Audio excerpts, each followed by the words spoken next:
Alright, so what's up mga brad? So yun, nagbabalik ulit sa isang panibagong video. Abot ba ng bagyo? Abot. Sigurado ka ha? Subukan mo. Papas na, thank you. Dalawang mga. Next time na. Thank you. So as you can see guys, it's already a year nung nabili natin itong C1K, ang aking Toyota Corolla SB. So yes guys, meron pa po ako nakatagong isang Toyota Corolla dito. And binenta ko lang yung Love Life ko na dalawa, pero itong SB tinago ko talaga siya kasi meron siyang great story of Broad TV. So it's been a year nung binili ko yung sasakyan na to kay Boss Mike for 20,000 pesos only. So yes guys, you heard it right, 20,000 pesos lang po yung SB na yan. And it is loaded with many JDM parts na hindi ko na ipakita sa inyo since ito kasi yung starting lang nung pagbablog ko muna, na nagbablog ako na wala namang sense, yung tipong di mo alam kung ano yung ginagawa mo. So knowing yung sasakyan, uy gagi oh, 159k guys, saktong sakto. Oh Boss Mike, thank you Boss Mike ha. Thank you. Yeah. Alright guys, may SB tayo. So binenta niya sa akin yung sasakyan na medyo pagod na at due na talaga siya sa maraming wear and tear. Alright, let's go. So since kaming dalawa ni Sir Chuk mekaniko din naman, we've decided na ilagay yung sarili namin sa isang challenge na pagkakuha namin dun sa sasakyan, dinala namin siya ng Baguio City na wala man lang chinecheck or what, basta nagtibala lang kami dun sa seller na kaya niya ng Baguio and nagamit niya ng gusto yung sasakyan. Nag-rely kami doon and nag-rely din kami doon sa paniniwala namin na aabot siya since nakakaintindi naman kami at anytime na merong mangyari kay 1K sa daan, kaya naman namin siyang ayusin. So madaling salita, dinala namin siya sa Baguio and nag-success naman kami doon sa trip namin na ibalikan nito sa Baguio. And hindi lang yung time na yun na dinala ko siya sa Baguio, nung nag-Christmas the same year, pumunta ako ng Baguio, then bumalik ulit ako ng Baguio, then pumunta ulit kami ng Baguio nila Sir Jet doon. So as in, nasulit namin yung sasakyan to the point na nag-blow by na yung kotse, na malakas na siyang kumain ng langis. And more on that story mamaya pagka pinakita ko yung current state na ni 1K. So ngayon guys, samahan nyo akong mag-reminisce nung mga memories natin kay 1K noong nabubuhay pa siya. Pagkat siya nagpapahinga muna ngayon guys, pero bubuhayin natin yan soon. So guys no, papasok kami ng eskwela guys. Kaya pututan niya siguro ini. Agretondo yung episode na puro tao. Pogi Ay, Diyos ko, 1K. How to? Tayo, start. Start na ba? Sige nga. Hop. Lo. Sige nga. Wala. Gagi yun nangyari, pero ba't? Isa pa nga, boy. Sige. Wala, Chuk. Gagi. Guys, no, andalang na lang namin maging masipag sa eskwelahan, guys. Ganito pa yung mangyayari sa amin. Ang galing! Naputulan kami ng timing belt, boy! Dana, may pakli yata kami siya piloko. Sige, dyan mo. That's the best way. Uy! Hindi siya putol. Start na rin. Sige, okay mo. Yeah. Sige, man. May gisan niyang ipanlalam. May bisan dumurdilo mo. Eh, yung putot na yan. Alang ipan, putot. Alang ipan. Yeah. Hey! Anak po dyan. Kanya pala niya pong retondo na eh. Ay, dami po dyan. Woo! Ang galing. Let's go. Okay, so nagpa-rescue lang kami dito sa aming kaklase ni Sir Chuk, si Idol Kim, isang malupit na basketball player. And konting kalikot, same dyan sa lugar na yan. Ginawa natin ulit yung timing belt and after 30 minutes ng paggawa. Ayan, guys, no? Thank you, ito na Boss si 1K Kim. ulit. Isang malupit na basketball player. So magte-training na daw siya. Paalam kaibigan. Paalam, maraming salamat. Let's go, Boss Kim.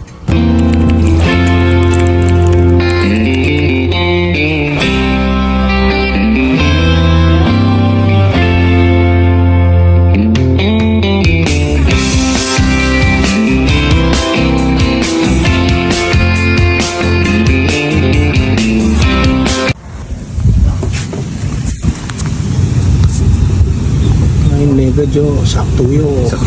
Ika naman Jo. So guys, no, naka-timing na kami. So, Babalik na natin siya, guys. babalik na natin.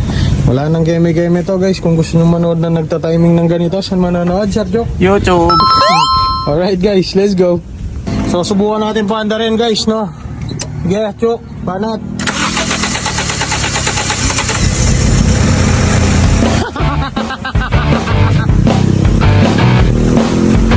Okay na naman. Okay, let's go guys. Susubukin.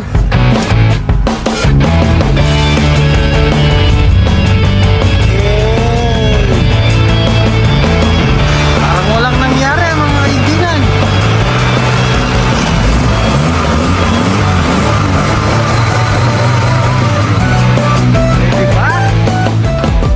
Okay guys, so dito naman tayo nung ginagawa namin ni Sir Chuk yung mga pangilalim nitong sasakyan na si 1K.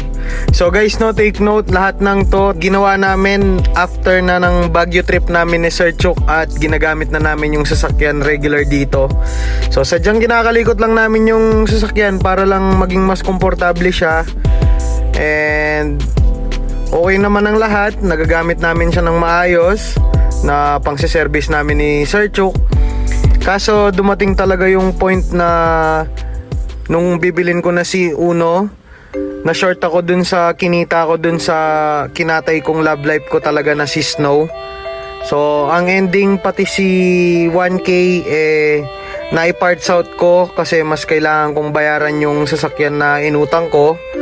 So I've decided na i-post yung kotse na lang for parts out since alam ko naman na marami talaga siyang JDM na pyesa na pwede ko pang maibenta.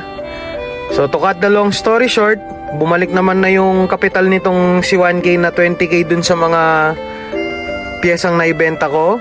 And naitawid niya na yung pangangailangan ko dun sa pera.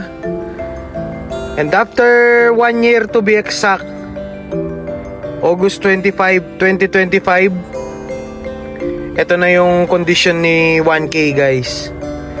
So sa mga nagtatanong ng update sa kanya, panoorin nyo. Okay guys, so sa mga naghahanap kay 1K, no, ito na yung update na malupit sa kanya. Okay guys, sasamahan nyo ako. Tignan natin si 1K. Let's go. So ito yung ating garahe. So bigyan ko muna kayo ng konting update dito kay Tirano pala, no. Ito yung pinaka-recent na project natin. So yan, nalagay na natin yung mga mags and all. Ito si two-door, yung na EFI swap na natin ito. So si Banana nandun na kay Sir Chuk. So ito yung mga project natin ngayon dito sa garahe. And dito sa gilid ng garahe, dito nagpapahinga yung aking sasakyan. So ito yung unang ginamit natin as content sa YouTube. So ito na siya guys. Ang aking 1991 Toyota Corolla small body, si 1K. So pinangalanan ko siyang 1K kasi nung nakuha ko to guys, sakto akong nag 1,000 subscribers. So nabili ko tong SB na to for 20,000 pesos. So as shown dun sa pictures niya dun sa intro natin. So ito yung current state niya ngayon guys. Wala na siyang mga ibang pyesa.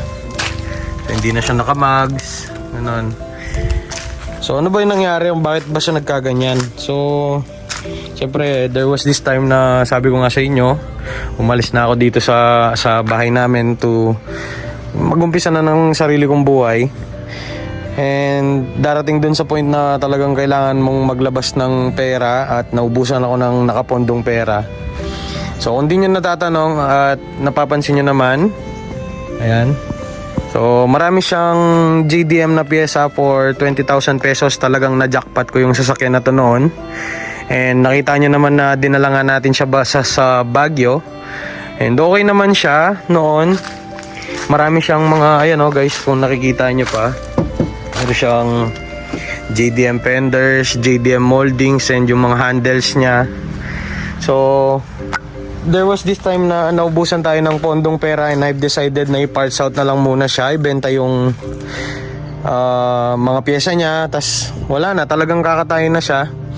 And nung time na binibili na yung mga pyesa sa kanya, and syempre marami siyang pyesa like yung rear seat belt, yung JDM climate control, yung gauge and all. So nung time na kukunin na yon, and nagkapera na ako since nabenta ko na nga yung mga rare parts niya na nakalagay dito.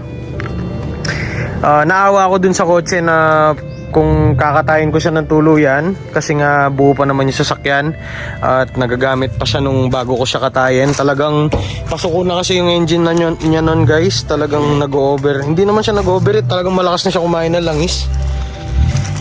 And ayun, bali I've decided na i-parts out muna siya. Nung time na nagkapera na ako, tinigilan ko yung pag-parts out sa kanya kasi naawa nga ako dito sa sasakyan. So I've decided na i-keep na muna siya dito sa spot na to. Punta naman tayo din sa interior niya guys. So ayan, palak pala. Sadly medyo kumapal na talaga yung kanyang amag sa loob. So ayan, natandaan nyo yung saging na yun. So time will come, talagang tatangkad to. Puputulin na lang natin sila pagka tatanggalin natin dito to. So ayan, ayan yung loob niya guys. So ayan. So naka SKD siya na Gen 2 na seats. And sariwa pa naman yung loob. Ayan, nabenta ko na yung kanyang gauge, climate control, yung mga shit niya. So guys, no, naka hard sealing pa yan. As in talagang loaded siya ng JDM parts.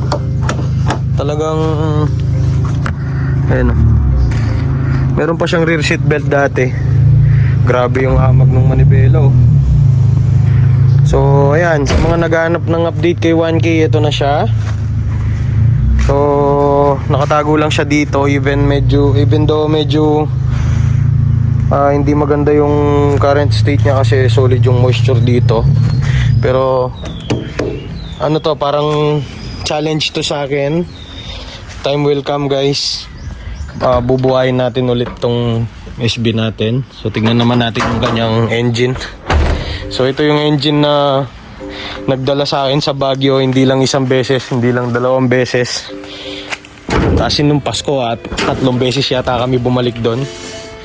So ayan na siya guys, wala na siyang headers, wala siyang fan and all. So ayun, ito yung current update kay 1K. So ayan, ano bang balak ko dito? Ganyan na lang ba to? Syempre hindi guys. So pagkakaya na ng budget natin ulit, hindi ko bubuhayin ko tong SB na to. Magsistay muna yan dyan. This car holds a lot of story of me. So dyan ako natulog noon nung time na decide ako na magsarili na yung tag dito. Yung tumayo na siya sa aking sariling paa, doon ako natulog muna for a while. So yun, nakakatuwa lang kasi August 25, today is the day nung binili ko yung sasakyan na yan. So August 26 yung pumunta kami ni Sir Chuk doon. So remind ko lang kayo ng story nito. Talagang nabili ko siya 20,000 pesos dun sa tao dun sa Angeles. And pagkabili namin, dinala namin siya agad sa Baguio. Kunwari binili na namin ngayon, no? Tomorrow morning papunta na kami ng Baguio ni Sir Chuk. Ay, evening pala yon kasi may mga nilakad muna. Tas yung gabi kinabukasan, take off kami ni Sir Chuk papunta ng Baguio. So ito yung unang ginawa namin ng YouTube content ni Sir Chuk, talaga na matino. And ayan na siya. Hindi ko ibebenta yung sasakyan na yan. So pagdating ng araw, bubuhin ko ulit yan. So yun guys, no, yun na muna yung isang malupit na update dito kay 1K, ang aking Corolla SB. So, again, gusto ko magpasalamat sa inyo sa patuloy na pagsuporta sa aking maliit na channel. And it's been a year, nung hindi lang isang taon guys, magit isang taon na yung nakalipas nung inumpisahan ko yung YouTube ko na to. And nandito na si Sir Jet. Gilo ko muna. Ayun. Alright guys, so yun na muna yung update dito kay 1K. Abangan nyo yung mga susunod na video nitong ating Nissan Terrano. So ilalabas ko na sila siguro this coming week, this coming Friday. So abangan nyo. Alright guys, maraming salamat. Let's go.